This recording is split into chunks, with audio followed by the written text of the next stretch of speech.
Welcome to Scary Movie and a Sandwich, your cozy, easy listening, easy watching podcast, all about scary things and tasty foods. I'm your host, Artem. Welcome to the show. On this podcast, every week, I pair a fantastic sandwich with a unique horror movie, and me and my guest get deep on the meanings and the layers of both the movie and the sandwich. This week on the show, we have a fantastic guest. She is an actor, an editor, a director, a producer, a writer, one of my fitness role models, okay? Please. We work out together. She beats me up. Honestly, there's just like a slew of things that you are extremely good at. And I'm just very lucky to know you. Folks, we've got Mary Lukasiewicz on the show. Welcome, Mary, to the show. Thank you so much for having me. It's a pleasure to be here. I'm so excited to have you. This is great. How are you doing today? Pretty good. It's been a wild couple of weeks for sure. Yeah, it's been a little wild. It's definitely been an unusual way to start the year. That's for sure. Yes, I am maintaining that this is a new term that I just learned. Slop over. It's a slop from over. 2024. Okay, great. That's a fire term that I learned in the last couple of weeks. Okay, it's a slop so over. We're not officially calling 2025 till the Lunar New Year. I love that. I say. Yeah. Let's put some breaks here. Yeah. What's This is still the 2024 rush? bullshit. That's right. I love it. Well, folks, Mary and I are we got a pretty interesting collection of things to share with you today. Collection. Yeah, it's kind of an unusual episode because Mary, should we introduce the audience to what we're watching today? Yes, we are watching the David Lynch classic, The Lost Highway. Or Lost Highway? Lost Highway. Lost Highway. Lost Highway. Who needs articles? From 1997. Mm-hmm. And we are eating a couple of mystery sandwiches. Because we ourselves got lost. We got lost. Our sandwiches got lost in translation. That's a different director, but Lost on the highway. Lost on the highway. Somewhere on the road, we had to kind of troubleshoot. So we got some sandwiches from off the highway, off the lost highway, as it were. Amazing. For those of you out there who have not seen Lost Highway, absolute classic, Banger. A total banger, and also made by one of the most incredible auteurs of cinema, the great David Lynch, who we have sadly lost. And I recommend strongly, I think we both could agree, watch any David Lynch. Absolutely. Go ahead and treat yourself. Binge all the Twin Peaks, binge, any of his wild stuff. Blue Velvet, Dune, Elephant Man, Eraserhead. Check them all out. And of course, if you have time, please go watch Lost Highway. Mm-hmm. You will not be disappointed. No. But in case you want to see and hear all about Lost Highway, we have an all original synopsis for you of Lost Highway in just about like 5-ish minutes. So we have that for you now. Enjoy. Hello. Our synopsis today is coming from the most incredible, courageous, non-stop, boots-on-the-ground reporter. We're talking about Antonia Lassar. She's here to give you the scoop of all horror movies. Antonia Lassar is a comedian, a writer, a spokesperson, hiker. Most importantly, Antonia Lassar is perfect and is the love of my life, but she hates horror movies. She's not seen this movie, Lost Highway. She's not read the synopsis of Lost Highway. So she's coming into this movie completely cold. Now I know Lost Highway, is it a horror movie? Is it a thriller? What is it? It's freaky, it's creepy, and guess what? Antonia does not care for that. So she's coming into this completely objectively. She has not seen or read anything about Lost Highway. So folks, without further ado, please welcome Antonia Lassar. What's up, sandwiches? It's me, Antonia, here to save the episode. You're welcome. Now, I hear this is David Lynch. That's relevant to me because I watch RuPaul's Drag Race, and I just watched The Snatch Game, where someone impersonated David Lynch, so I know everything there is to know. I'm an expert. Shall we get into this? Let's. Lost Highway, David Lynch. What could it be about? Fred Madison, played by Bill Pullman, I forget who that is, a troubled jazz saxophonist, lives in a sleek but sterile Los Angeles home with his enigmatic wife, Renee, played by Patricia Arquette, who we know from The Thing, where she was the mom who had Munchausen by proxy. The Act. The Act! But also she's on Severance. And she's on Severance. We love her. Also, just to go back to this first sentence, is there anything other than a troubled jazz saxophonist? Is there any healthy jazz saxophonist anywhere in this world? Write in. We knew he was troubled. You're right. He's a jazz saxophonist. The saxophonist and Patricia Arquette from The Act live together in Los Angeles. Their lives take a sinister turn, classic, when eerie VHS tapes start arriving at their doorstep. VHS. Yes. Old. Footage of their house, then of them sleeping. A pale, grinning mystery man. Grinning is an ominous word there. That's good writing. Played by Robert Blake. Who's that? Allegedly murdered his wife in real life. In real life? Yep. Yikes! So a pale grinning mystery man played by the real life murderer Robert Blake appears at a party claiming to be inside Fred's house at that very moment. I don't get it. Yeah, no, that's it. That's kind of They meet at a party and he says, I'm at your house right now. Huh? Yep. Okay. That's the vibe. Okay. Nice. I'm with you. Yeah. I love this. I love it. I get it. As paranoia grips him, Fred is arrested for Renee's gruesome murder, though he cannot remember committing it. Locked in a death row cell, racked with fragmented memories and dread, something impossible happens. Fred Madison vanishes, replaced overnight by a young mechanic named Pete Dayton, played by Balthazar Getty. Whoa. Okay. Honestly, I'm loving it. This is weird. Now this is weird. This is what I want more filmmakers to have the chutzpah to do. Kill people. Replace people. Go there. Enough with this realism. Okay, what happens next? I'll tell you. Pete, inexplicably freed from prison, returns to his ordinary life, working in an auto garage run by Arnie, Richard Pryor. Yeah. Cute. He soon falls under the spell of Alice Wakefield, also played by Patricia Arquette, playing double roles. Yep. Okay, I'm loving. She is the blonde and seductive girlfriend of a vicious gangsta, Mr. Eddie, played by Robert Loggia. Loja. And a lustful, steamy, desperate affair ensues between the pair. Wow. Okay. Is it hot? Like, how do they do a good job? Oh, yeah. It's really steamy. All right. Cute. They barely avoid being busted by Mr. Eddie or getting caught by Pete's girl next door sweetheart, Sheila, played by Natasha Gregson Wagner. Complex. So he's cheating on his girlfriend. She's cheating on her gangster boyfriend. Adultery. Wow, drama. Meanwhile, their constant covert conjugal conferences. What's up? You like wow. this? Okay, let's examine that phrase. How do you like that alliteration?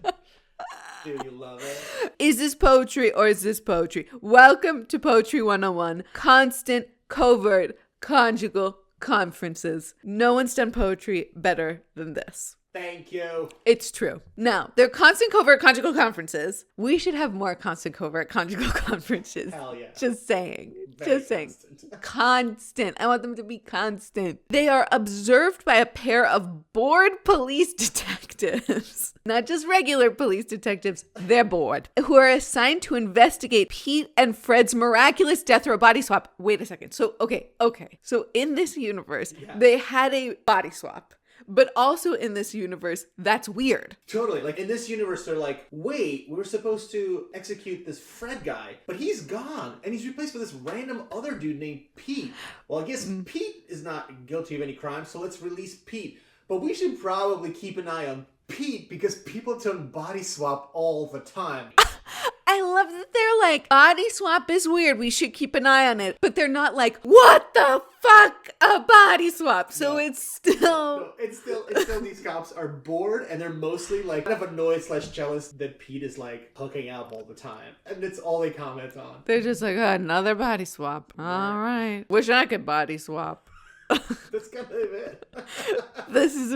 I'm loving this. Very rapidly, Pete and Alice's affair spirals into an erotic nightmare. Sign me up. As Alice leads Pete deeper into a world of crime and deception, love, it becomes clear that Mr. Eddie has become suspicious and a getaway plan is hatched. But Alice remains elusive, shifting in identity and slipping from Pete's grasp. Ooh, they're falling apart. As their passion intensifies, Pete's reality begins to fracture. We love Pete's reality fracturing, memories slipping, sense of self unraveling. The further he follows Alice, the more the world around him distorts, eventually leading him down a mysterious road. Oh, the titular Lost Highway. Titular. Now that's a word that you want to include in every synopsis, folks. Okay. It's not a professional synopsis unless you include the word titular. So put that on your tits and smoke it. He goes to an abandoned cabin in the desert where truth and illusion collapse. I don't know what this means, but that sounds like Correct. That's right. Before they enter the cabin, Pete and Alice consummate their torrid romance one last time in a dusty dirt patch of the desert lawn. Wow. Is it like, how graphic are we getting with the sex scenes? A lot of nudity, dust. Lots of dust. Not super hygienic. Ouch. Yeast infection. Ugh.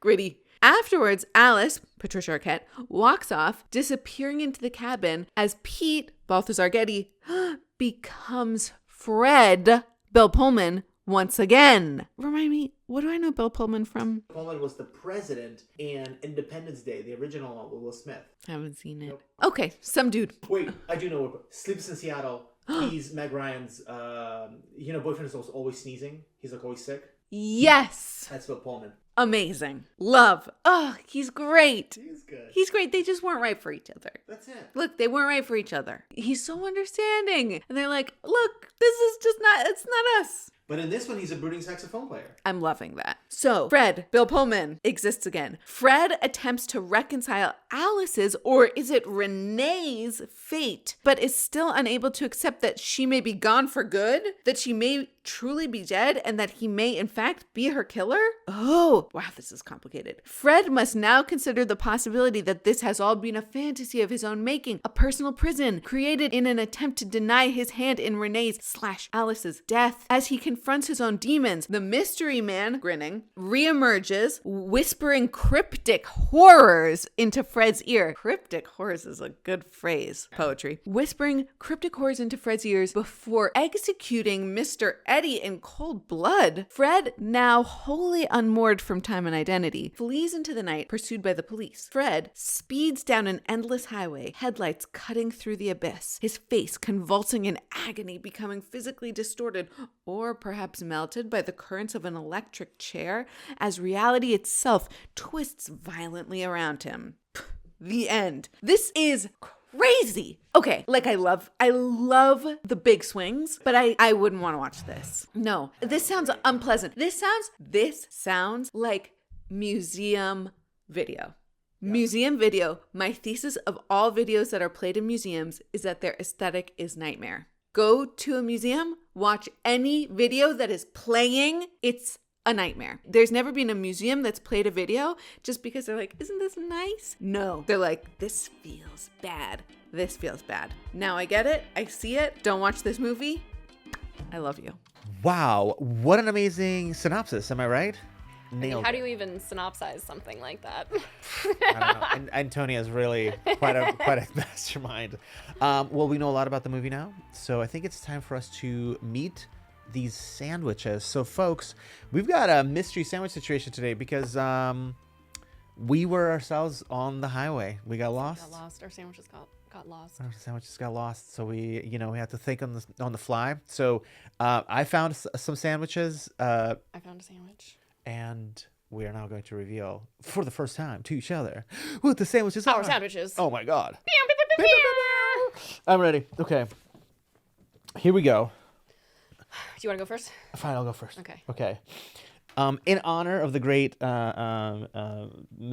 Maestro David Lynch, I have a real kind of like American staple, bare bones, no frills, bacon, egg, and cheese sandwich from Astro Burger. Okay. I know he's got his own, burger spot he likes to go to, but this is like a quintessential, I feel like, Yes. LA place that I think he would love to go to. Yes. And I think he would be very fond of a bacon, egg, and cheese sandwich. Also, it feels like a sandwich you could find at like a truck stop along a highway. Mm-hmm. So, absolutely. yes. Excellent choice. So that's the vibe. And so, well, let's reveal that sandwich.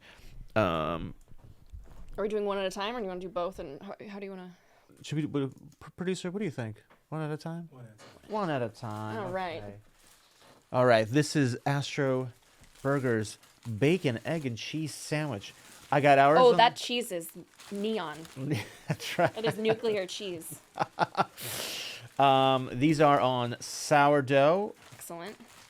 in honor of Lynch's Polish lineage and our Slavic connection. You're also Polish, I'm right? also Polish. Oh my gosh, there you go. Yeah. Okay. I just want to show the color of the inside of the sandwich. Oh my gosh. Yeah. Definitely That- banned in most European countries. I think that color. I think they call it Technicolor. Yeah. Oh, okay. Sure. I Um, think that's more of a blue velvet joke. you're so right. You're so right. Ugh, I'm messing up my Lynch references. All right, let's give it a bite. Okay. Okay. Huzzah, producer. Cheers. Cheers. That'll do. Can't be mad about that. Super solid. The cheese super melty. Very high in sodium. Oh, thank you. Thank you for the sodium. Thank God. Your body needs it. I love a salty. Oh, yeah. I love a salty. And Astro Burger is on Santa Monica, right? Mm-hmm. That's right in West Hollywood. Yep. It's so great. I feel like their burgers are always like, they knock it out. They do breakfast burritos, shakes. What do you think? It's good. It's solid. Mm-hmm. Have you been to Astro Burger before? A long time ago, though. Really random interaction at Astro Burger. I came in, ordered the sandwich. There is a booth where there's I felt like a Lynchian character. Like it's like this like elderly woman who's like on a breathing machine with like a tank next to her. And she's working through like hash browns, eggs, very meticulously. And just the back of the place are three youths. And I kid you not. Not the youths. The youth, I kid you not. I hear him go mumble, mumble, mumble. Well, at first he made Blue Velvet, blah, blah, blah, mumble, mumble. They're doing a retrospective, blah, blah, blah. Well, Twin Peaks. And I was like, they're talking about fucking David Lynch. It was really random. And I was literally was like, you guys Lynch fans? They were like, yeah. I was like, okay, 3 minutes, your pitch on Lost Highway. It happened like an hour ago. Okay. And they literally said, man kills wife because he can't satisfy her sexually and then can't deal with it. And so he invents another man in his head. And then he fries to death in an electric chair. But it's on the highway. And I was like, okay. I like that. Sure. You could do worse. Check. All right. Good job, youths. Because he can't satisfy her sexually. Interesting. I guess that tracks. Yeah. I was like, damn, you youths, you really read Pullman to filth. Yeah, no kidding. Part two. Yeah, let's do part deux. Okay. Well, obviously we had the same train of thought, but I live on the east side, and so I went to the one and only original Bob's Big Boy Yes. and got a chocolate shake and a black coffee, which David Lynch sat and had there every day for 7 years. What a role model. Wrote on napkins. And a burger and fries. It is purportedly the inventor of the double burger before the Big Mac or anything else. Are you kidding me? Nope. Oh, I love Not this. kidding you. This is It's like quintessential LA. It is quintessential Americana, just like Astro Burger. I think it opened in 1947? 1949. 1949. And as we know, and I'm sure we'll discuss, David Lynch was obsessed with sort of Americana. it really And was. which- Yeah. Really, also comes into play in this film, like Yeah. many of his others. So Let's check out this Americana burger. let's do it. Oh, I love this. Great. On Thursday night, after David Lynch died, apparently a bunch of people went to Bob's and put memorabilia and flowers and photos at the feet of the statue of Oh, that's amazing. Bob, and now the UCLA archivists have taken it all and archived Oh, it. that's beautiful. So yeah, it was very cool to see. It wasn't still there because they took it, but Yeah, I love that. Like a memorial. What a fascinating bit of like now cultural history. Like, is it Bob's Big Boy or is it just Bob's? it's Bob's Big Boy. Bob's and they Big Boy. also filmed part of Heat there. I think, you know, this is, to me, is one of those things that I feel like really speaks to like the Americana, Yeah. like the quality of pop culture. Oh my God, yes, please, thank you, madam. You know, really, this is why I've made this show. Is that just an excuse for us to eat and call it art? Sure. This also has nuclear cheese on it.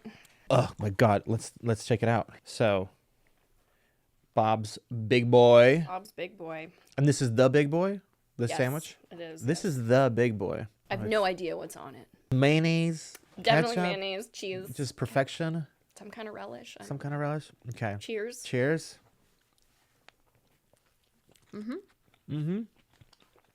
That is a diner burger. Diner burger. I gotta say, it also kind of makes me think of the Big Mac. Yeah, well, they probably ripped it off. I bet they did, but like maybe it's a ketchup mayo combo. It's great. So solid. When I think of greasy spoon diner, kind of like a burger shack, burger spot, Americana. Yeah. I think of this. Yeah, absolutely. Yeah. So as we're eating this, I'm fascinated with Americana myself. Sure. In a kind of a maybe Lynchian way. Maybe it's because I'm an immigrant. Maybe. You know? Because it creeps me out. I find it really It's peculiar. unsettling to me. There's a lot of Americana that I find very like uncanny valley. Yeah. You know, like anything Norman Rockwell, I'm like, who are these children? Who are these blonde weird people? Who are these like overly smiley, overly happy? Yeah. like what is this? You know, or like I also find like images like the American Gothic, that image. It's just so interesting, like the farmer and the you're just like, what is this? Like, what time period is? It's just like a lot. I find like that blend of what looks like an old picture of America mixed with like the reality of modernity, and there's like a whole part of American pop culture that is like constantly rewriting the history of itself. It's constantly hiding things. There's always something underneath, right? Like how much Americana is just like not interested in talking about social justice movements or like, you know, horrors of oppression and blah, blah. They're all very surface, very bright, very neon lights, very, you know, like there's something about it that you look at everything and it has some kind of darkness underneath it. Well, there was part of this movie actually that I was thinking like it was kind of a fucked up American graffiti almost. Ooh. You know, like, you know, where the kids come over to Gary Busey's house and they're like, let's go, blah, blah, blah. And they like go out to the club and then they're sort of like in their little leather jackets and they're like off the bat, and look super high. and dancing, you know. And I'm like, what? Like slow dancing and I'm like, what "Will is you this? like me? Yeah, it was just such a weird. Yeah, I don't know. I don't know if it's just because it's through the prism of Lynch that the Americana becomes so unsettling, because it's a lot of that in Twin Peaks as well. This kind of veneer of perfection with the violent, the periodic intense violence underneath, and just that combination is so unsettling. Absolutely. It also does something interesting where, Let's try this. oh yeah, try this milkshake. So what is this? Is the classic chocolate milkshake? Yes. Yeah. Brilliant. Cheers. Cheers. Here's to the great Lynch. Yeah, that'll do. Oh, that's so funny. He was describing in an article how he used to go later in the afternoon because in the morning the machine hadn't quite gotten cold enough, so the ice cream was a little bit soupy. I feel like it is a little bit soupy. Yeah, okay. Yeah, I'm not mad at it at all. There's something interesting about what you were just saying about the. Is it Lynch that's bringing up this, pointing the lens at this thing? Is it his like vision, or is it actually truly there? I think it's a little bit of both, like what you're saying Right. about a country that refuses to deal with its sort of origin story and its flaws. It's like constantly painting over itself, like somewhere like Vegas, which an old colleague of mine used to call a styrofoam city, or even LA, where there's hardly any kind of landmarks or historical buildings. I mean, and partly because I guess it was built later, but it's sort of a city that constantly tears things down and just builds up new things. Wow. Sort of like nothing original is in here. Yeah. Yeah. Everything's kind of a set. Not everywhere. Obviously, there's a lot of... Right. There's a kind of... But like Bob's Big Boy is a historical site of interest. Yeah. And it's only from the 40s. Right. And You then know. also it symbolizes like Capitalism. you Yeah. know? Yeah. It's so interesting. Also, what's lovely about that... Not architectural significance or... I mean, I guess cultural significance in a way. But yeah, mostly just... Oh, this is so great. This really gets me thinking about an element of this movie that I found really fascinating, which is a look at liminal spaces. Mm-hmm. But before I want to mention something that you kind of made me think about is that that the idea of that the veneer. What I find that Lynch is like really compelling at doing is that he does that thing where once you see something you can't unsee it. Yeah. Like this thing where you peel it back and you're like, oh, I can't really put the gloss back on. I can't quite really seal back this idea of something's been revealed to me that I can't put away anymore. And like it's just really interesting the way he shines the light on these like I guess like a certain ugliness. Yeah. Yeah. Well, he also has a running theme through his work of sort of the personification of absolute evil. Yes. And, you know, obviously it's even weirder in this. It's Robert Blake, which in retrospect is freaky in itself. But, you know, or Bob or that kind of thing. It's like, this is the person. This represents hell or evil or it's like Dennis Hopper and Frank Booth and Blue Velvet. Let me ask you something.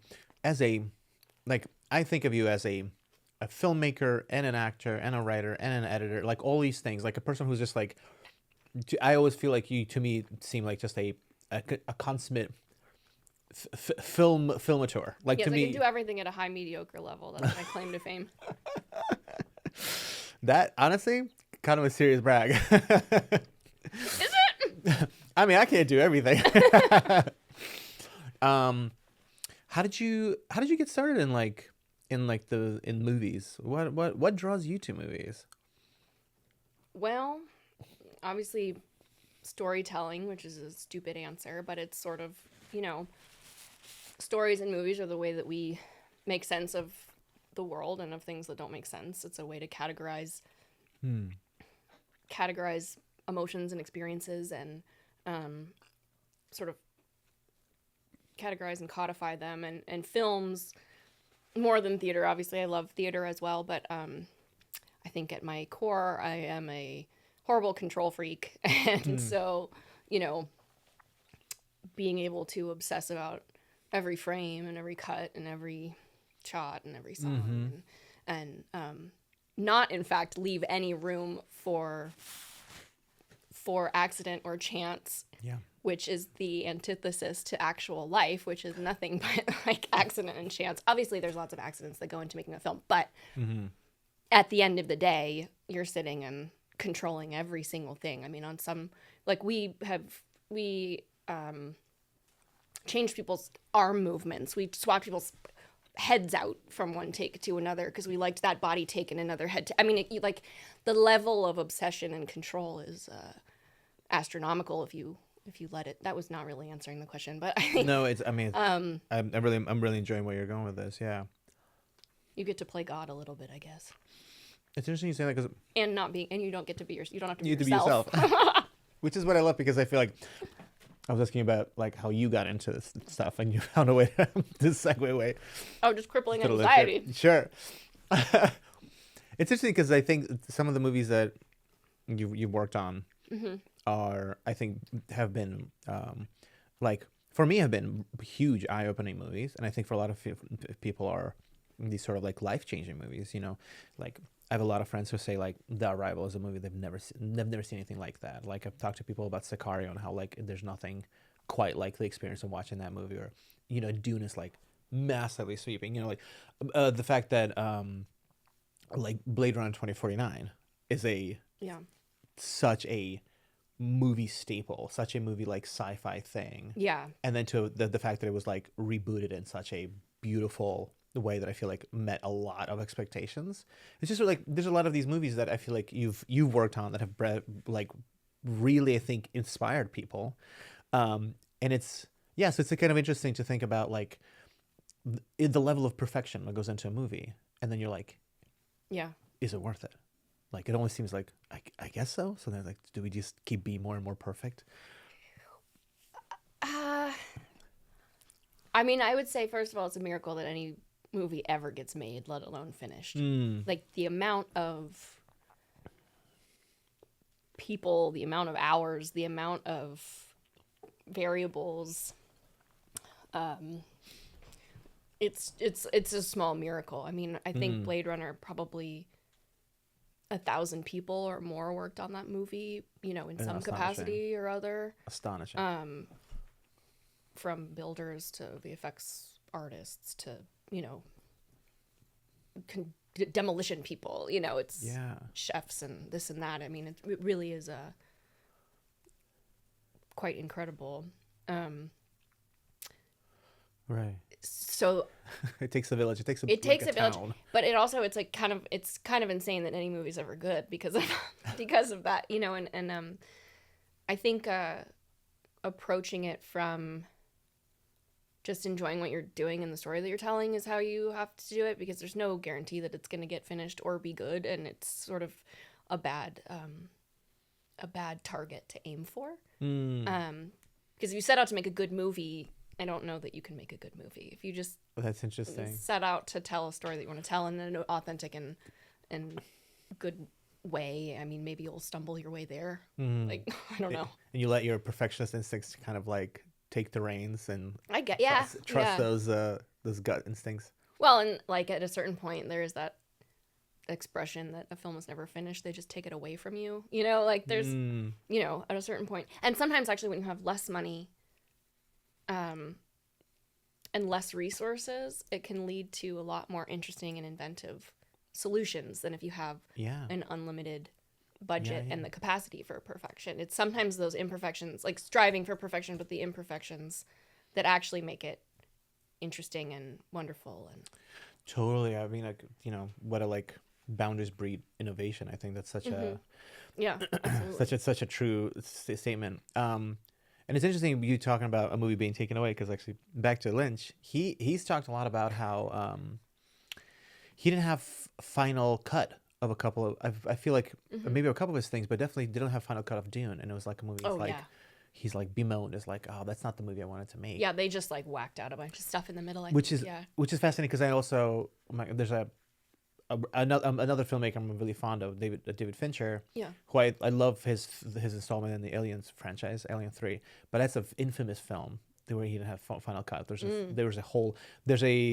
cut called the assembly cut, which was what they like. Well, you probably assembly or whatever. Yeah, exactly. And it's like one of these things where what would have happened if like that person had his like their finalized vision really seen on screen, right? I mean, yes. Okay, sorry. Finish. No, I was gonna say, but it's like, but with that, it's like yes, and I think Dune is the original Dune is a far out movie. Yeah. I think Alien 3 is a fantastic movie for its little,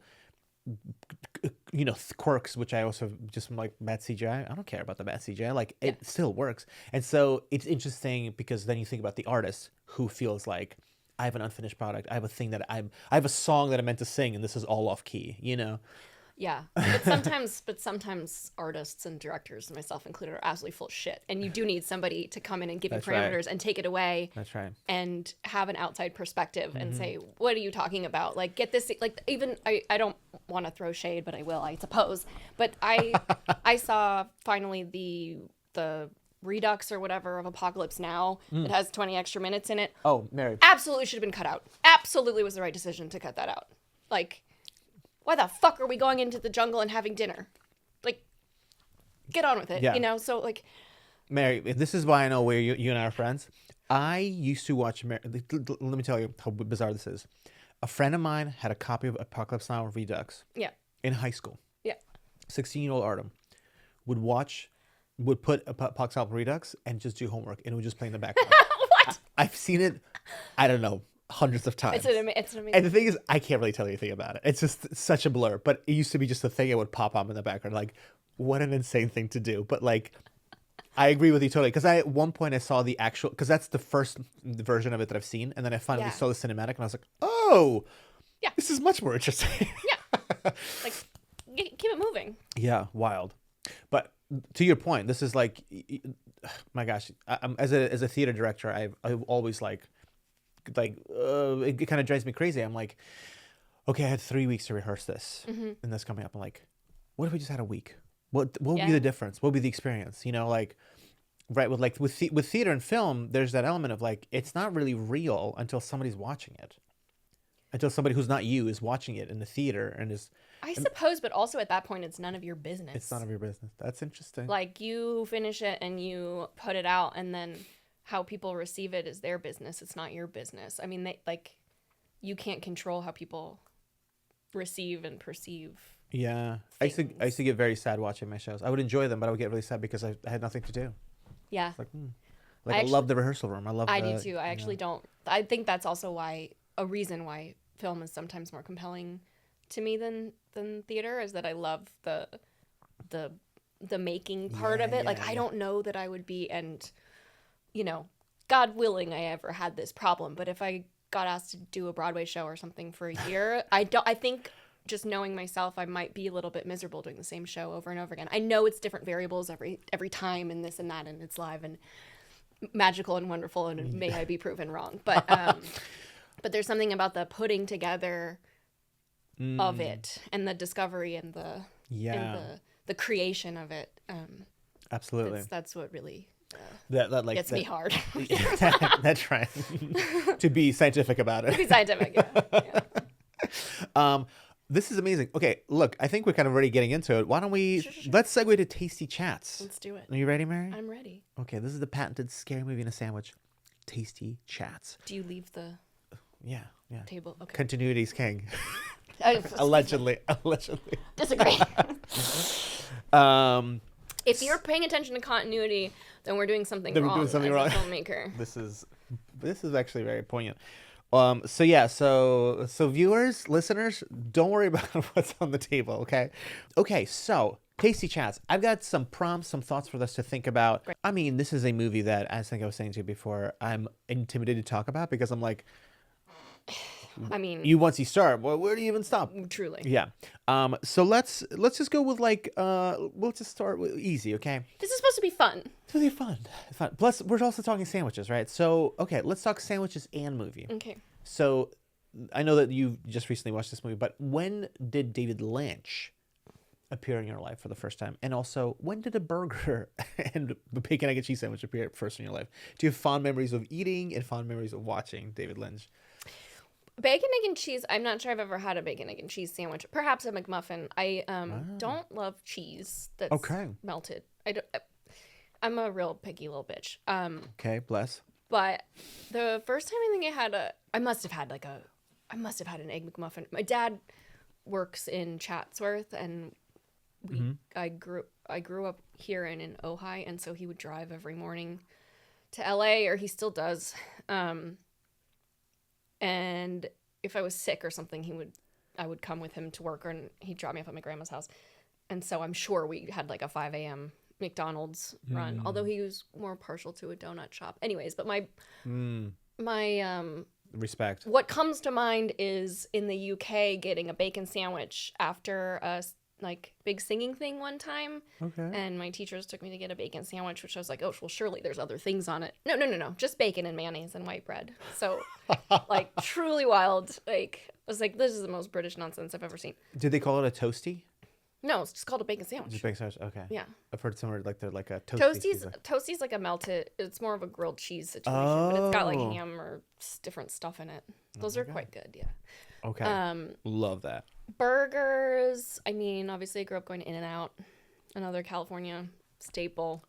Americana. Americana. Bible verses on the cups. Oh, that's right. I keep forgetting. Yeah. It's so insane. The In-N-Out does that. And our producer, just 4th of our July, producer's I got don't know. thoughts about In-N-Out burgers. Girl, what? Overrated. Shut your wet mouth. Overrated. I'm sorry. Had to crack the mic for this Wrong one. to Overrated. disagree. Excuse me. Yeah. How about you? Well, I think a burger is probably one of these foods I had for the first time when I came to America. It's like one of these, like, everybody in my family, my parents are software engineers. My sister's like in software and blah, blah, blah. Everybody worked at McDonald's when we first moved here. Okay. You know, like, we needed jobs. I worked at McDonald's at some point, and I was like, oh, everything about a McDonald's was like America, delicious, incredible. Like, it was never like a... You didn't get to make up your own mind about it. No. It was just like, this is a burger. And then, like, I Yeah. feel like when I grew up, I was just like, oh, this isn't really food. Yeah, It's yeah, a yeah. little weird. It's petroleum. Yeah. Bacon, egg, and cheeses I became very fond of in New Jersey. Okay. It still feel like it's, hands down to me, is like best bagels. Like, Okay. there's a whole culture of something called Taylor ham, which is a type of like pork. It's something called pork roll. Some parts in Jersey call it Taylor ham. Craig knows about this. The producer is like, yes, it's got my back. But you're a pork roll person? Yeah. From Philly. So. Because you're Philly. That's right. Yeah. Was this just ham and what is this? Listen, it's like a processed, very sodium dense, like a big old casing of pork, a baton of pork that then gets cut into these rings, and they fry them up. And because they have a lot of they're just like so juicy and flavorful, there's a lot of moisture in them, it causes these little crinkled little cuts on the sides. And so they've like a very distinctive look. They almost like a What do you four-leaf do clover. with it? Yeah, slap that on some eggs and some cheese, and you put it in between a bagel, and it's incredible. That's Taylor ham, egg, and cheese. Anyways, Okay, yeah. all right. But bacon, egg, and cheese is... You can have it. Yeah. Thank you. When did the great David Lynch show up in your life? I believe. Well, okay. Long story short, or short story long. My godfather is a film historian, and he taught at many years at not only Westlake, before it was Harvard Westlake, he taught at Crossroads, and he taught at AFI. Wow. For many, many years. And so I think for my 18th birthday or something, he gave me a box of like 80 DVDs or something like that. And I'm sure there was a couple Lynches in there, but really I think, Oh, yeah. you know, I also went to AFI, and so David Lynch was in the first class of AFI, and I guess he used to sleep in the barn or some shit because it used to be at the Doheny Mansion. And I think made Eraserhead Yep. at AFI. I heard this interview. That's Yeah. right. That's correct. Yeah. And so I very distinctly remember at one AFI film festival, he was the chair, the person that picked the programming, the head programmer or whatever, because they have somebody different be the chair of the festival every Yeah. year. And so I just remember going into a screening, and they had a pre-recorded thing that they showed before everything, and it's like, and he would just say, "I love the AFI," and that crazy voice, just kind of like. And then I saw stuff over the years, but then with an ex, we watched all of Twin Peaks at some point, and I was like, "This is the most like wild, crazy, wonderful thing I've ever seen." Pretty much. So he's kind of couldn't stop watching it. Yeah. Oh my God. He was kind of like an auteur in your life. I mean, you meet somebody via the AFI, you're like, this is The AFI. filmmaker. Yeah. Yeah. He's got what a distinctive voice. I love the AFI. I had a professor in college who was like our acting and directing professor, and was like, we were watching.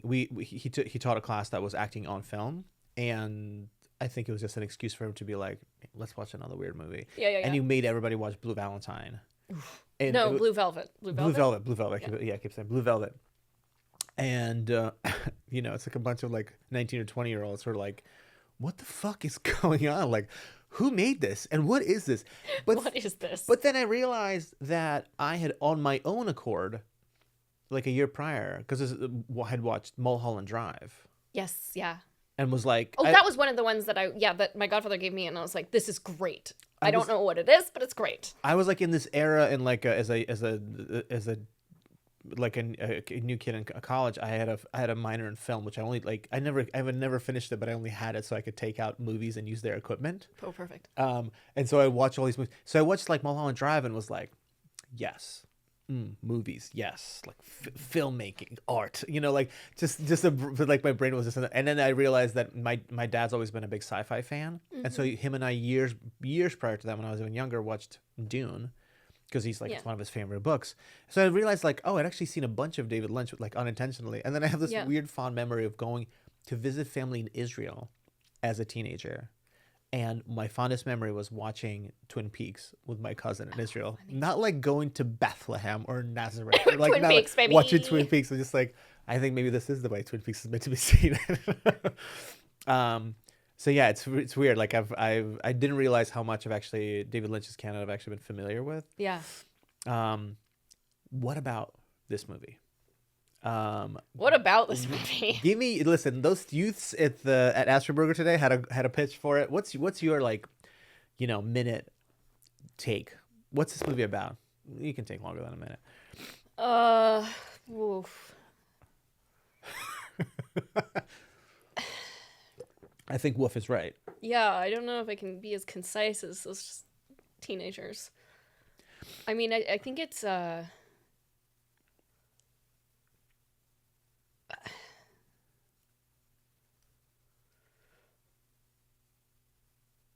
I mean, it's a little bit about time travel. It's a little bit about interdimensional.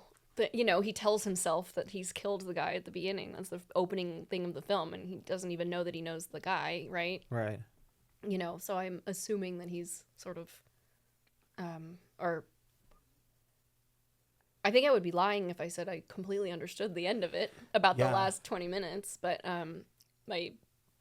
which I'm sure people have written PhD theses about, but sure. I'm sure this is a go-to. Yeah, I mean it's definitely someone exploring their own subconscious, obviously, and like maybe reliving their last memories before they die, I suppose. Mm-hmm. Some of the things that I feel like that really like popped out throughout the movie is the conversation between dreams and then memory. Yes. Yeah. And how they're like influencing reality, and then the sort of like, well, what part is the reality? Yeah, because also there's that theory that when you have a dream, you are everyone in the dream, even though it's not like different people. You are apparently in this, according to this theory, you are everyone in the dream. So if you think about it that way, it's sort of like, okay, he's talking to him, he's right. I had it earlier. He's talking to Renee, but he's really talking to himself. To himself, yeah. And even in both the women that Balthazar Getty is involved with, Alice and Sheila. Yeah. They both say to him like, "Don't you like me?" or "Don't you want me?" or this or that.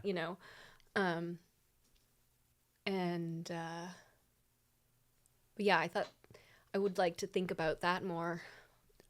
But that really occurred to me while watching it is, okay, I think he is everybody, every character. Oh, I love this. I love this take on that. Yeah, that's fascinating. It's fascinating including the mystery man, Right, because when you think about that, it sort of goes into this territory of there are already two. It seems like we have two protagonists, or it's the alter ego of each other, and then we have one actor playing two different people, Patricia Arquette. Yep. So you already have these sort of dualities, and she's wearing only black and all dark when she's the white Bill Pullman's wife, and then the first time she comes out as Alice, she's in all white nails and blonde hair, and then she like slowly becomes the femme fatale. I mean, there's such kind of neo-noir visual language throughout the film as well. Yeah. I wanted to ask you this because I think this is something.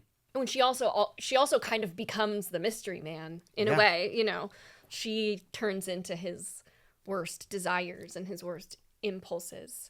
Well, and I mean, but towards the end of the movie, we even see her go into the cabin, and then she disappears. And which is what when we've seen him come in and out of the cabin several times in that reverse shot of it blowing up. As an editor, from an editor's perspective, can you talk to me a little bit about what it means to set up like a feeling or a mood in a scene? Because I feel like so much of what's happening in a lot of these scenes are like, to me, the themes that I'm constantly sort of running into as I'm watching this movie is the experience of it. And the themes are confusion, obsession, like solution, like trying to solve something. Like the experience is trying to kind of process all of these things at the same time. And so, but a lot of that to me feels like someone's created a feeling that I'm kind of stepping into. So when I was watching it, what really stood out to me, how I can most articulately talk about it and come at it, is from a kind of the perspective of sound design in a way, but then also how that is echoed in the shot composition and stuff like that. Like everything, I could be not 100% accurate, but when we're in their house at the beginning, there's no exterior sound. So like usually when you set up an environment, we have a few tracks of background sounds. There's, because even here, well, here I guess we're in a soundproof room, but you would hear the traffic outside a little bit. You hear people down the hall. You hear there's a toilet flush. There's something clanking downstairs. Like there's all this sound that creates a full environment. And in the house, there's nothing. There's nothing outside of that house. And there's almost no windows in the house. So it's very claustrophobic and it's very staged. And that's what I think subconsciously makes it feel like that. It gives it that kind of feeling of being a dream also. There's almost no extras in the whole film. Yeah. Only characters that have interactions and things. Even in the shot where they're driving with Mr. Eddie. Yeah. You know, that overhead shot of Mulholland or whatever it is. And then there's the one car that comes behind. There's not a single other car on the road. There's the one car that comes behind, and then they have an interaction with him. Like there's a few people in the garage, in the mechanic's garage, but mostly just in one or two shots. There's people in the nightclubs. Those are the only two scenes that really have extras and an actual world. So it's like the world is there, but none of the trappings of an actual environment are there. There's no sounds, there's no people, there's no, like, even the lighting is fucked up. Right. So it doesn't feel real in that way. And even the sounds, incredible. Like there's shots in the house. There's all these incredibly like violent almost sound effects that like punctuate. Yeah, there's nothing that like heavy metal that just sort of comes in. And no, not even that. Just like the phone ringing. Like you cut to the shot and you hear the phone ringing. You cut to the shot and you hear the fireplace, but then the fire goes away, even though you would still be hearing it in the thing. You're only seeing it when you're seeing it. So every shot is its own little vacuum. There's no context of the room or the scene. Yeah. And I think that really, for me, is what I kind of flagged as setting up that feeling, especially the lack of sounds and the lack of people. It's God, it's beautiful the way you're kind of walking us through it. It's so disorienting. It's really disorienting. And it's powerful. I like the way you're saying about how the house almost doesn't have any windows, because the only thing that they do show you them looking out of the windows at is the front of the house, and the front of the house, and then what you see in the tapes and the skylight, which then you see in the prison. It's the same kind of scaffolding. Yep. I don't know if it's exactly the same, but the sort of the visual language is telling us. Yeah. When he looks up, there's just sort of this blinding light. Something you're saying that really brings me back to this question I kept asking, was just like, what is the Lost Highway? Like, what does the Lost Highway represent? Because it seems like as I mentioned it before, like this idea of liminal spaces, right? Like these transient environments. Yeah. I mean, in some ways, Bob's Big Boy is kind of like a liminal space. You know, you could take it out and nothing changes about the environment, right? It's a place we don't have to go to. It's like a hotel to me. It's like, and there's the Lost Highway Hotel in this movie. It's like hotel, a hospital. These like liminal spaces that we are in them for a short time, for a short kind of period. And there's like a weird way to look at like liminal friends, right? Liminal individuals, people who we don't have to interact with, but when we do, Like acquaintances. yeah, there's sort of these like vacuums of itself. But anyways, the Lost Highway to me was like this question of like, what is this Lost Highway? What does it represent? Just the title, or I don't know, purgatory, just throwing something out there, I guess. Yeah. This path, Yeah. this like, I don't know. There's something about it that feels like, what exists along the Lost Highway. Well, so much about this movie, though, including like to circle back to sound, or I guess this music, but even the music doesn't really go anywhere, right? It's these loops that sort of have then sort of a little build that comes out, but it's not a piece of music that has any kind of structure. It's just a loop. It's going on a loop. You have the shot that's the endless road. You have everything is very these little vignettes. Everything is sort of a vignette. Nothing is really going, like the whole thing feels like it's going in a circle almost. Yeah. And it starts the way it ends the way it starts on the highway. It ends with the same line, right? Dick Laurent's dead, which is what starts us off. He's in the car seemingly for longer than you would have gas in the tank, because he says that in the day, and then they're going at night. It's like literally what I thought of. I was like, is he gonna run out of gas? I was like, what are the logistics here? Yeah, which is sort of, I mean, I guess, yeah, time is infinite, or it's a flat circle, or whatever. Like, I don't know. Yeah. Love this. Okay.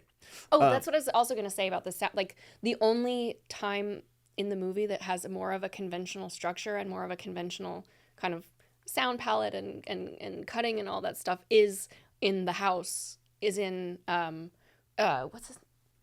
Busey's house. Oddly enough. Yeah. It has a little bit more of a normal film vocabulary, and those kind of two sequences, slow-mo sequences of Patricia Arquette, where we first meet her and there's the Lou Reed song, and then the very last time before she runs off and becomes the mystery man, pretty much. I couldn't find out what that piece of music is, but there's the slow motion sex scene in the dirt, which is somehow super sexy, and even though, like, who wants to do that? Like, ugh. Yeah, it's interesting because that chunk of the movie does feel like you understand, like, that character Pete. Yeah. Like, he seems to not know what's happened to him, but you at least are able to track him. It's more recovering from some kind of a thing, and then he's got this. Falls into with this. Yeah, he's got this kind of girl, and then he falls in with this kind of bombshell. Yeah. You mentioned film noir language. Yeah. Which to me speaks like, crime movies, the idea of like the underbelly, the people doing something that they regret, or doing things that they can't come back from. Also, it's a penultimate sort of genre of like sort of fantasizing sex and violence. Yeah. Which I think really exists in this movie in a really interesting way. Like, right, like the youths at the booth were like, he can't satisfy his wife, and I'm like, oh, okay, sure. So if he just had a Viagra, then like the whole movie wouldn't happen. Right. And so, but like there is something about. I don't know if the violence is really romanticized in this movie as much. It's quite horrific. It's quite horrific, and also really scary because a lot of the other stuff is so mundane. You're not really ever desensitized to it, like you are in fucking Goodfellas or something like that, where it's where they all look very cool. Yeah, and they're just constantly whacking people. Yeah. It's like it's absolute like mundanity punctuated with extreme violence. At kind of random, which I kind of think is often the experience of violence. Yeah. It just is short and boring and comes out and horrible and comes out of nowhere. Yeah, and then we kind of try to process it as quickly as possible because it's so terrifying and so destabilizing.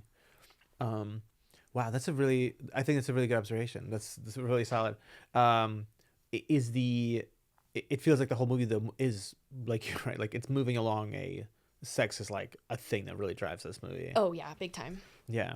I mean, big time. I think there's something really specific about casting Patricia Arquette and the way they like. She's so beautiful. She's so stunning, like, yeah. And the way they obviously it's a part that they required her to be like almost noodle throughout most of the movie, you know. So Several times. I mean, a few times. Like I think less than you would expect, though. yeah, but There's only a few shots that are actually. what do you think that does for the movie? Like, what does it do in terms of like it's a movie? Sorry, this is like a kind of a confusing No. train of thought, but the thought is the movie almost by the way it's engaging with you is already asking you to not asking you to solve it, but it knows that you're going to try to solve it. It's Right. it's almost like the movie exists for you to have the experience in a meta way. Yeah. Right. It's not gonna tie things up. You get right into it. You're just like, what is happening? Like, You get right into it. And so then you have these scenes where Patricia Arquette is presented and she's stunning and she's like constantly and she's nude very, very often. What does that do to this, like the mystery of it, you know, or the puzzle? Because this obviously there's like a real sexuality that is like the movie's asking you to be like, yeah, think about this from a lens of lust or desire or some kind of carnal thing. I don't know. That question is really awkwardly phrased. No, I think I know what you're. Do you kind of get what I'm saying? Like, yeah, I mean, I think something that I mean, I guess the way that the kids put it is a very kind of male way of looking at the film, and that did not occur to me, even though maybe it's the most simple explanation. But I kind of find her and everybody to be these manifestations of his psyche. So like I mean you could put it that way, but the beginning, the way that the first sex scene is constructed excuse me, the way that the first sex scene is constructed, you almost never see her face. She's obstructed behind him. There's one shot of her, one single of her before he kind of rolls over and they get into it, but the rest of the scene, she almost doesn't exist. It's just him, and then in every subsequent sex scene with her as Alice, it's like she's the focus of the camera, especially in the end. There's all those shots that are kind of just her like on top and that kind of thing. I think it's then her also as a character, the first time that we meet her as Alice, I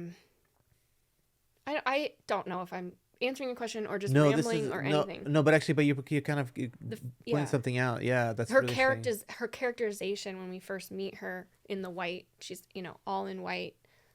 I think when she gets out of the car as well.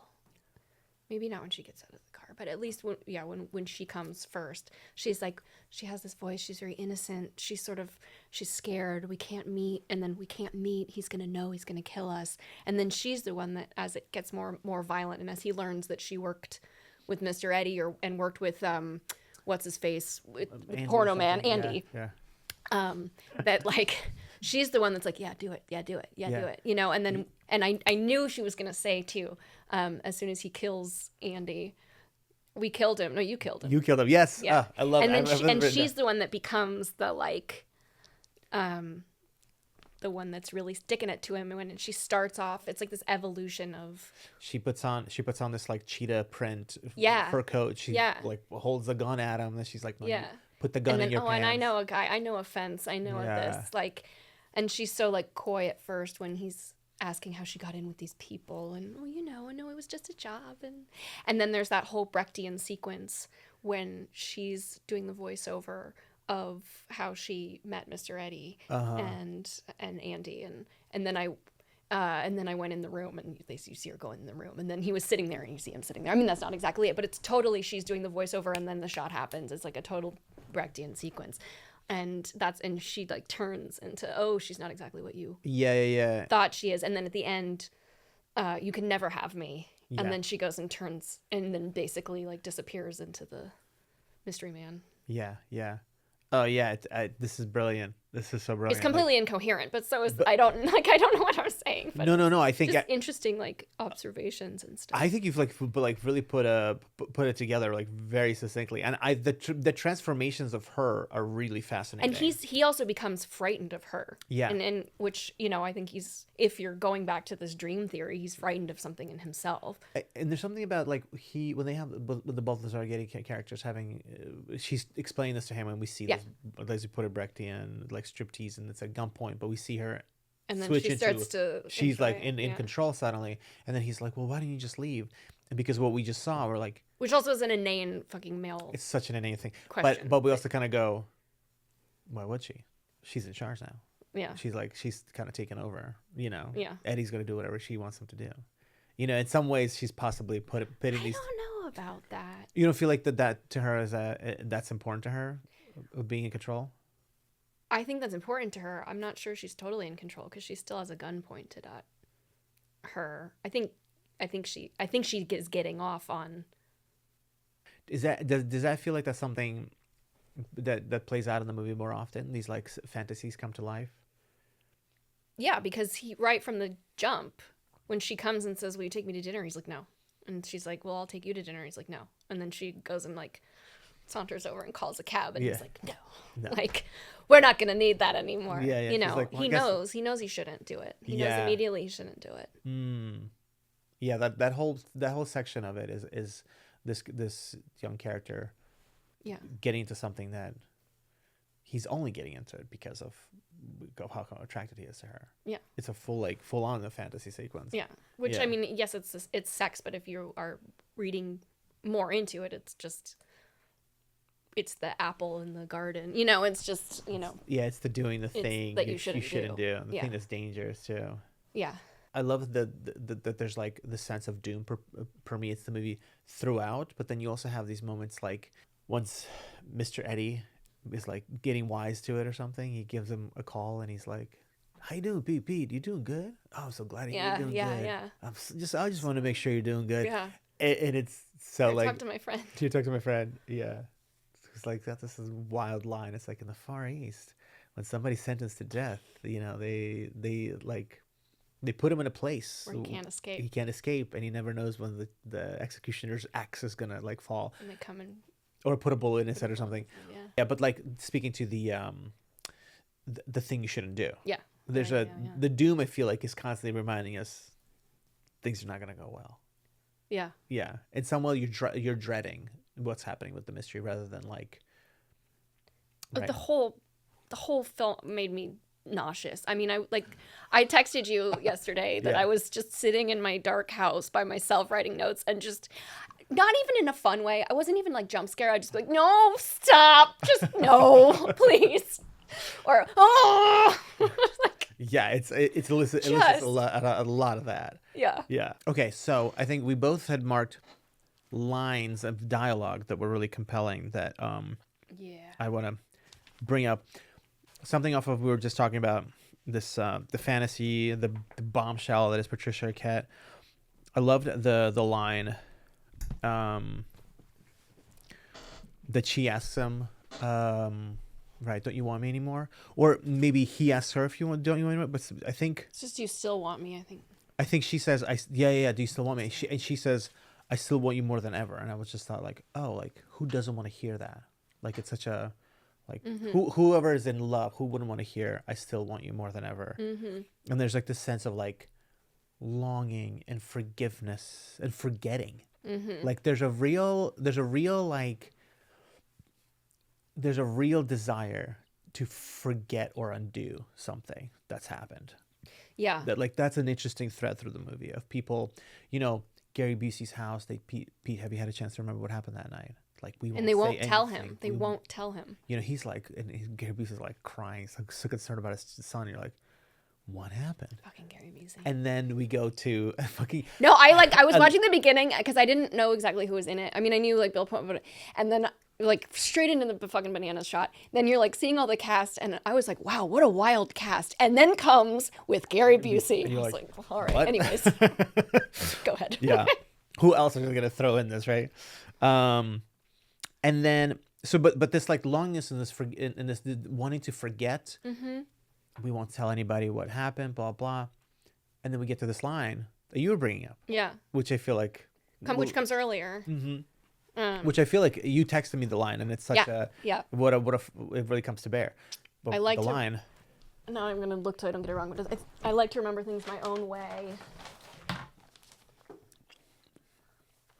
Yeah, he says I like to remember things my own way, which is why he doesn't like video cameras, which is also very interesting if you think of the parallels between what a memory is, which every time you remember something, you're actually recording the memory. You're remembering the memory. You're not remembering That's right. the thing. So if you think of that, and then also when we see the mystery man at the end, that horrific shot when he's holding the video camera, first of all, he never blinks Yeah. in the whole thing. Insane. But in that shot, he is looking through the video camera and has his other eye wide open. So he's essentially watching reality and a construct of reality at the same time, basically. Or like a representation of reality and what's actually happening at the same time. Yeah. Yeah. Which is so wild and interesting. Yeah. And then he like stalks him. This Yeah. is really, really creepy Yeah. moment where he's moving towards him, and you can see that he's bringing his hand into the camera, into the, you know what I mean, to all these the two different lenses. Yeah. And then there's that absolutely gorgeous shot of him peeling away in the Mustang and all of the dust that goes, that's sort of like the smoke that's coming out of the cabin or whatever. Yeah. And also Bill Pullman's line, Stephen says it, now I'm remembering, I like to remember things my way, not the way they happened. Yeah, yeah. Which is such a interesting, like, yeah. Which is already a kind of an omission of reality. You know, I'm already editing. I'm editing what this is going to be. Which the middle section is essentially like how he wants to remember it, I guess. Right, and like that's like a take. I feel like I don't know, like I saw I listened to a couple of like sort of people trying to break this movie down, which is interesting because I think it again, it's like an interesting movie to think about in terms of making sense of it. Listening to Lynch to talk about this movie, he just talks about ideas, and he just talks about how ideas just appear to you, and you have to kind of hold on to it. And somebody was like, well, how does that impact like your like work process? He's like, well, it's a challenge because I don't know when my ideas are going to happen. And so for him, he's much more interested in ideas and these kind of vignettes, these sort of presentations of thoughts and the potential, what could happen. Yeah. Rather than saying, wow, Bill Pullman turns into Balthazar Getty, and Patricia Arquette is still in Balthazar Getty's thing because he's so like overwrought by it, you know, like. Yeah. Because otherwise, he could just do that movie. Yeah. Where you go from A to B to C, and this movie does not do that. No, so it's really stream of consciousness. This movie is very stream of consciousness, and this is kind of neither here nor there, slight tangent, but David Lynch used to wear the same thing every day, eat the same thing every day. Because he said it took away the energy that it took to make those decisions, which allowed more space for ideas and creativity and stuff to happen. If you're not deciding what to eat, like it just takes away. Listen, man, those things, there's something to that for sure. I love thinking about my fashion, but I feel like I'm a year out from switching to uniform. Oh, I'm pretty much half. I'm half uniform. Do you know what I mean? And I mostly eat the same thing every day. There's something to that. It's really fascinating. Yeah. Because it's that creative energy, you know. You only have a finite amount of that creative energy. Yeah. He in one interview talked about the influence of living in Philadelphia when he was a kid. Was that he described it as the window was open. Okay. And he said the window was open for all of these things to come in, and when the window's open, you're completely vulnerable, and you just have to take them in. Yeah. And he's not being specific about anything, but it was like it's giving me goosebumps as I think about him. Like the positioning of yourself as a creative in a place where you're getting inspiration. And I'm kind of getting into a meta thing about this. Like, am I thinking of myself as a creative? I feel like I'm constantly thinking about work, and having a structure. And then there's an element of productivity and creativity, and these are like different actually things. They're kind of at odds with each other. Yeah. Well. I mean, there's even John Cleese, who wrote this tiny little book about the creative process. He talks about if you want to work for an hour, you have to set aside 2.5 hours because you're just going to stand around for the first half hour just not wanting to work and sort of like fussing around and something like that. And then also there's this really famous letter that Nick Cave, the artist, wrote to the MTV Music Awards because he got nominated for several awards for I can't remember which album it is. I should, but I think it's the one with PJ Harvey's on it and this and that. Anyways, he got nominated for all these awards, and he wrote this letter basically saying, "Thank you so much, but no thank you. You know, my muse is very fickle, and if I start to like hold her up to be measured and judged, then she might not come and visit me anymore." Essentially, in a much more poetic way. But I think that was pretty poetic, Mary. That's pretty good. But but yeah, like that's interesting to hear you talk about. Yeah. Wow, that's so gorgeous. Because I often measure my sort of artistic success against productivity, which you don't know when your muse is gonna come and visit you. You know, I think any of us probably have real B-side muses in comparison to David Lynch's or Nick Cave's, but you really don't, and you can't force these things. Yeah. You have to leave space. Yeah. Yes. So speaking of that, kind of coming back to the movie, our main protagonist is also like an artist. You know, a saxophone player. Oh God, that saxophone. Yeah, but so yes, random. it's so weird. It's so weird, and again, it also feels really random. But again, I think it's a choice to say, no, this is not a person who has a strict relationship with time, right? Like, there's not a person who has a 9 to 5. There's not a person, right? And so, like, there's something about that already kind of invites us into like a world from a perspective. There's fluidity around certain things that otherwise would seem like you kind of touched on the mundanity of things. The mundanity of things is like amplified when you're looking at it from a perspective of somebody who's not engaging with the mundane. Like an artist doesn't have a 9 to 5. So an artist looking for a world where everybody, you know, it's like everybody's at work for 8 hours and then they're back. And an artist is kind of looking at this world and it's like, oh, it's like the streets are empty for 8 hours every day because nobody's around. Because everybody's working. It's really interesting, you know? Yeah. Yeah. Something you mentioned about memories and dreams was really, really, really compelling. There's a style of theater making just like, I literally think maybe it's just called dream theater, but there's this practitioner of it out of Boston who would have people write down their dreams. An infamously complex and difficult thing to do, and you have to kind of train yourself to write down your dreams. Like, you start out by, like, in the middle of the night having a notebook next to you and you write down a sentence, and then you start to train your brain to be okay with waking up, spending 30 seconds writing, and then falling back asleep. Really, sometimes I just wake up and I just, like, the whole thing is just there, but anyways. Yeah, right. Like, it works differently for everybody. But I remember kind of attempting this for a few months, and it really was that I would just, whenever I would wake up, I would be able to write down a sentence, and then when I would be awake, I'd be like, what the fuck does this mean? And then I would find that I was more coherent the more I practiced it. Because you only dream at a very specific part of the sleep cycle as well, right? It's sort of like towards the end, or... Yeah. So you kind of want to set yourself up for success, right? Yeah. You want to have your lamp nearby, if your pen, everything's ready. You're not going to be looking for stuff. Yeah. But then there's part of this dream theater approach is that what you're bringing into a group of people to like devise a piece of work with is already an interpretation of an interpretation. Yeah. It's you already trying to remember in the moment, and then you reading it, and maybe now you've rewritten a little bit. Yeah. And then you pass it over to somebody else, and now they start layering onto it. And like, it's like a lot of conversation about... It's like a game of telephone. Yeah, but it's interesting because, right, like telephone is us trying to understand just a statement. This is trying to understand a feeling and a mood and an atmosphere and a setting. Did the tree have lots of branches? Was it a great big tree, or was it an old withering tree? Oh no, it was actually a big tree. Okay.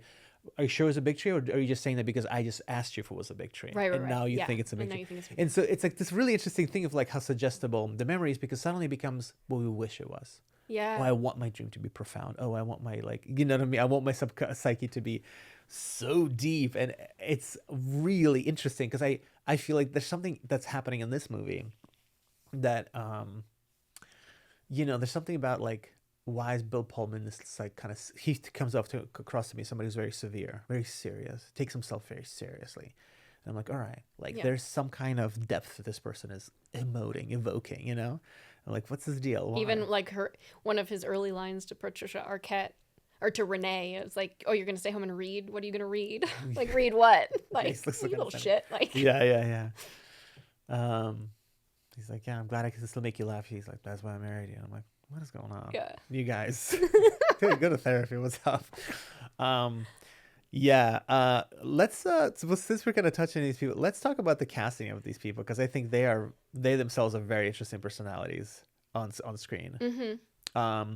Who are like your who for your like kind of standouts or even like surprises of the seeing on screen? I mean, I think one of Lynch's great superpowers is also, I know a million people have said this, but his casting of side characters. Like even having Henry Rollins as the prison guard, and he just has that severe face, and he also kind of looks a little bit like Bill Pullman.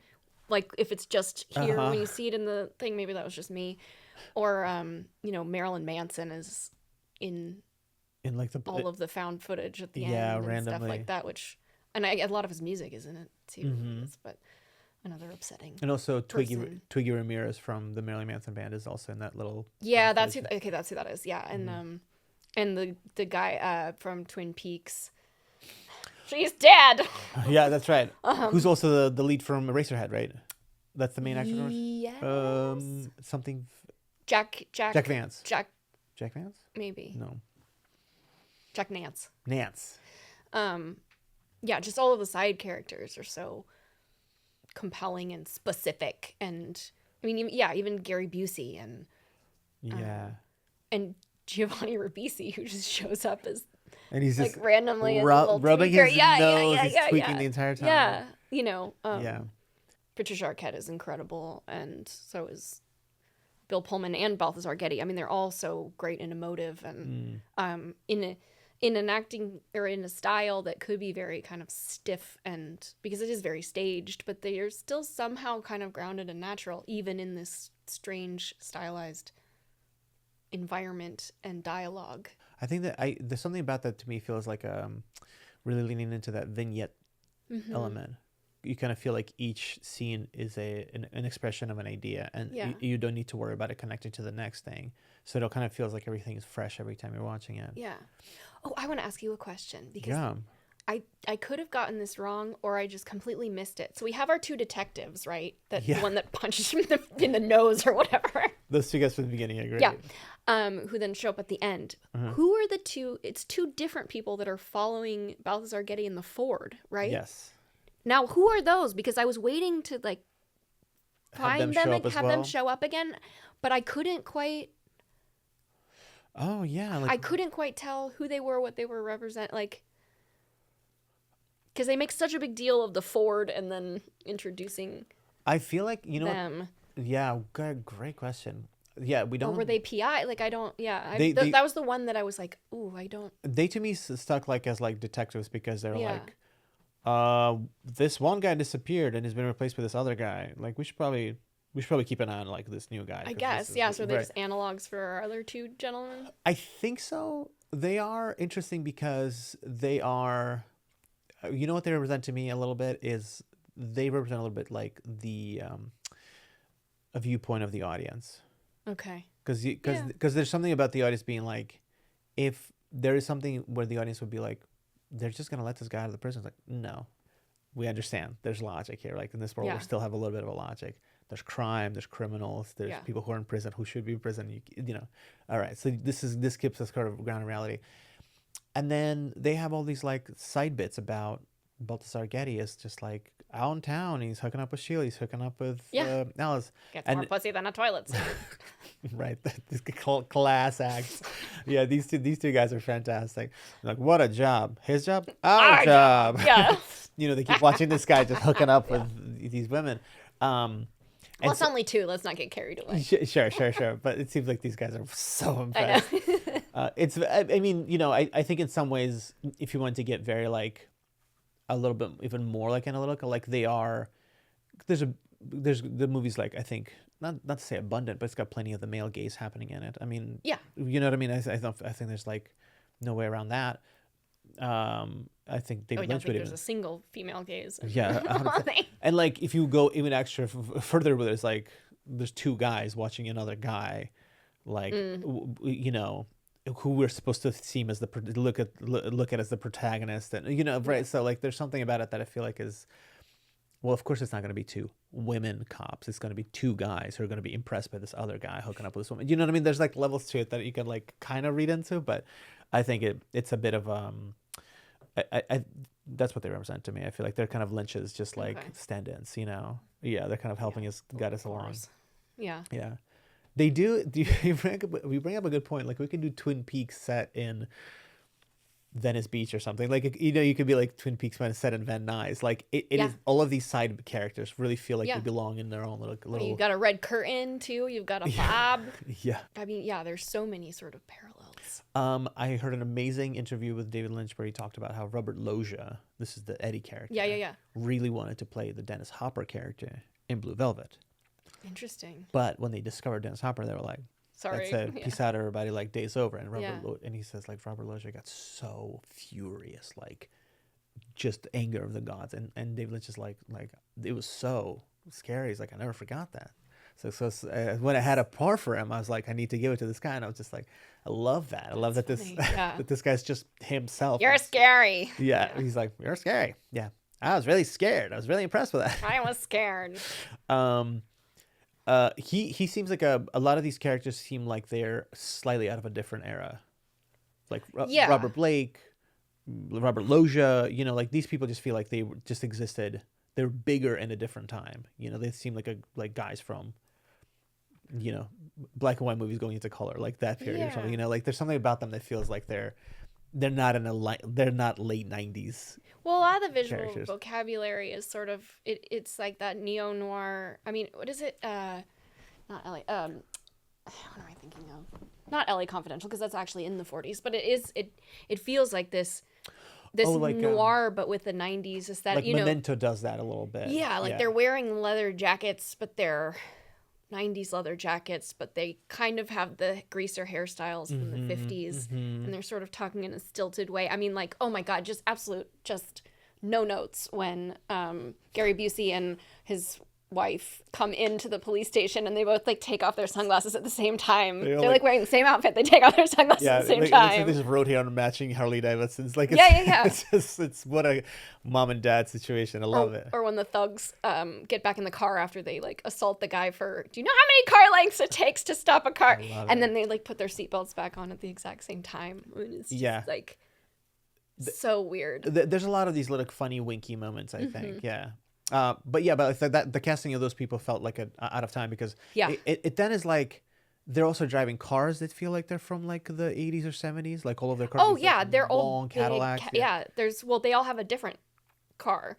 There's the two guys have a Ford, and then there's I think Mr. Eddie has the other two guys have a Plymouth, and then he's got a Mustang, and then he brings in the Caddy, or Mr. Eddie brings in the Caddy. Like they all have these just iconic American brands, and you drive up to the mechanics and it's like Michelin and Firestone and you know everything is just like it's kind of cool because it just feels like a little bit you're not really sure what area you're right in. They do feel like classic cars. To close out that point, I think that that's a solid callback to the point you brought up earlier about how LA is a sort of a place that constantly sort of loses its history, itself, you know, and so it's interesting just to watch a movie that is meant to be set in the late 90s, but is it meant to be set at any time? That's the thing. It's like you kind of maybe assume because it doesn't seem like it's doesn't have a stamp of like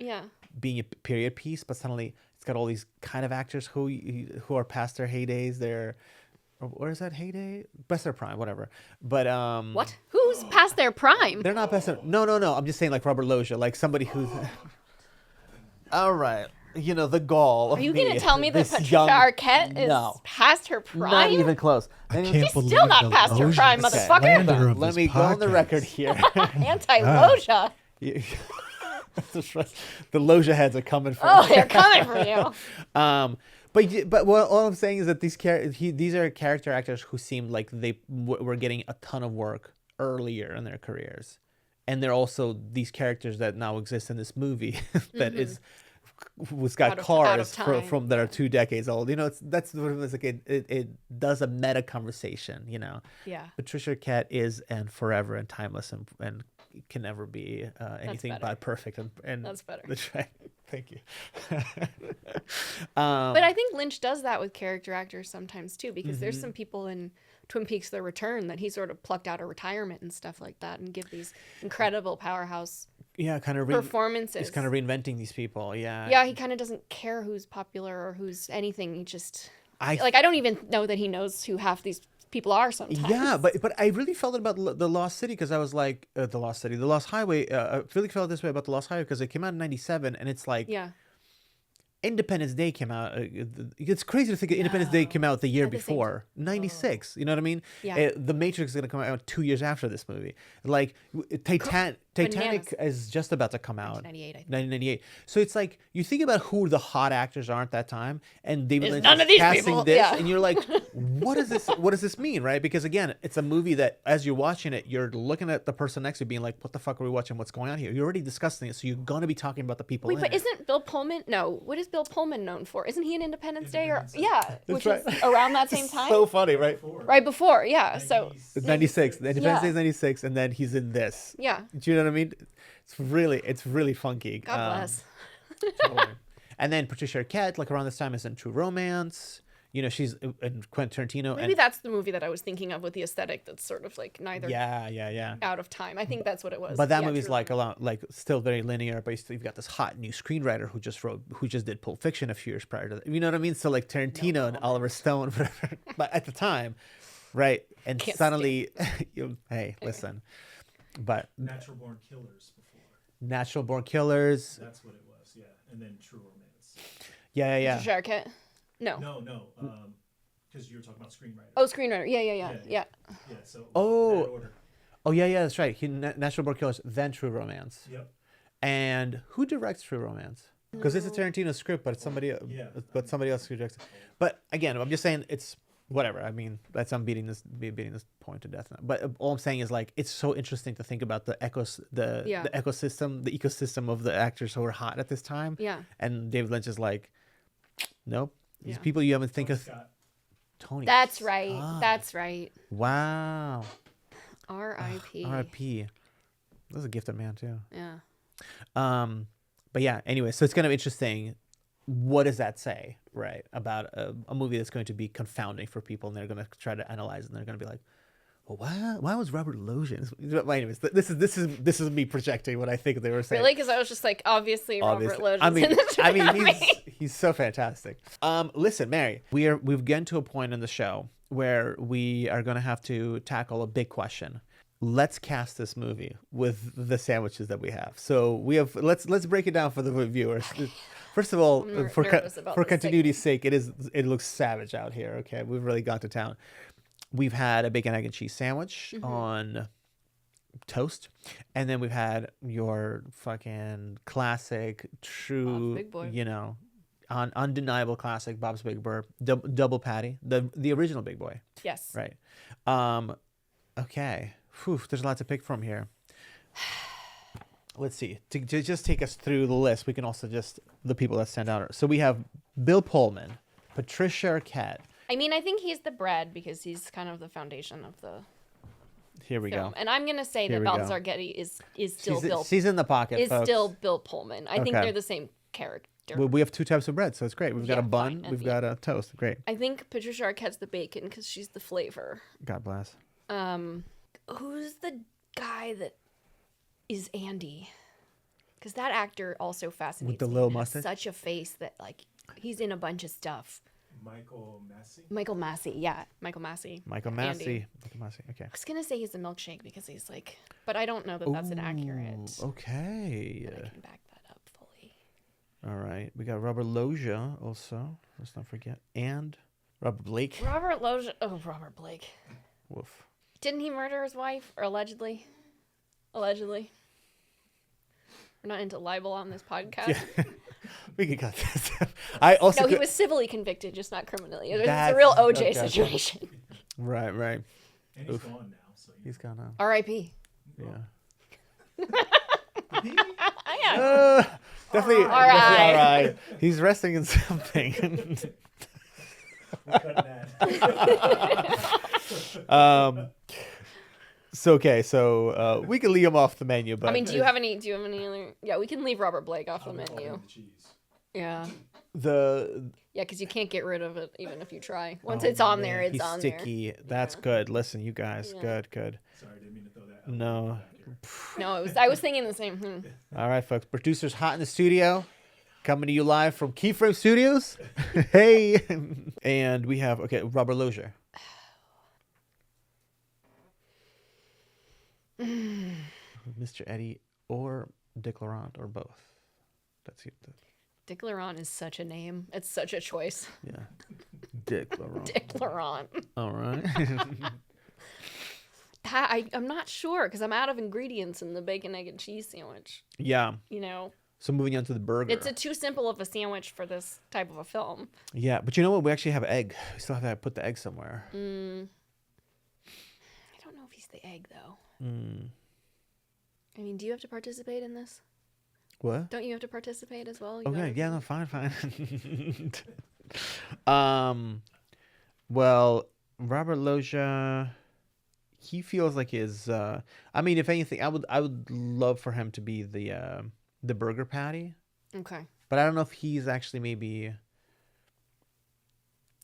Like maybe him and Blake are both the burger Double patty because it's the patties. double patties. Yeah, They're okay. because they're just like they're sort of like representations of like violence and menace.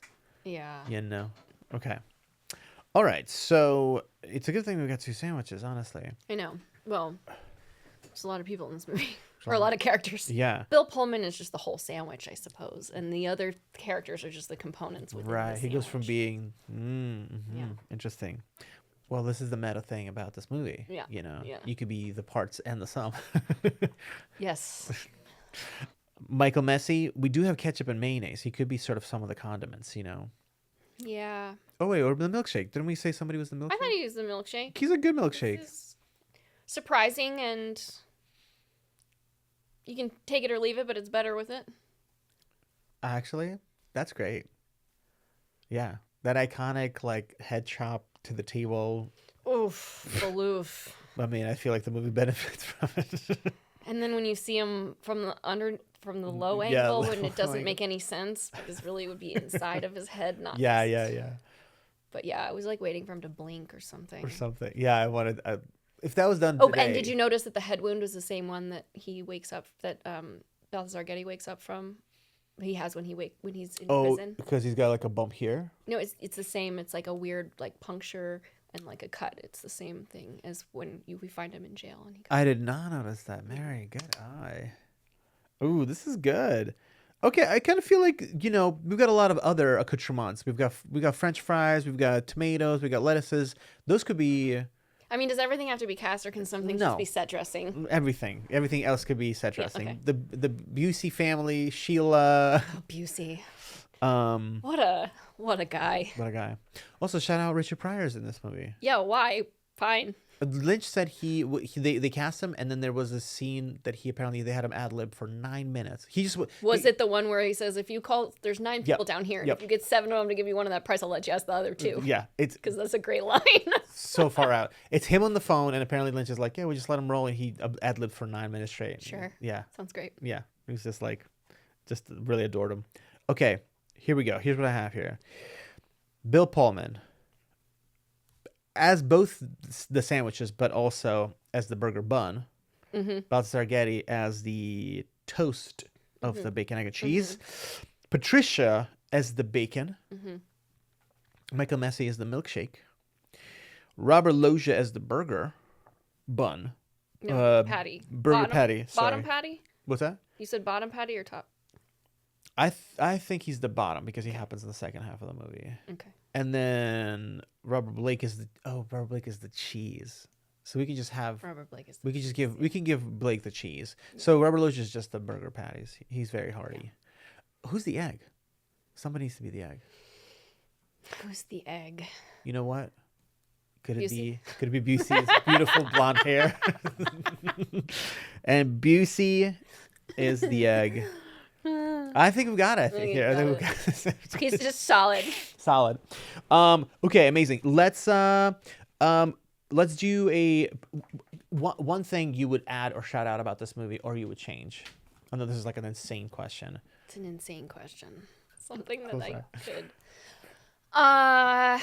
I do think perhaps once we get into the wrap up of the film, it gets a little bit.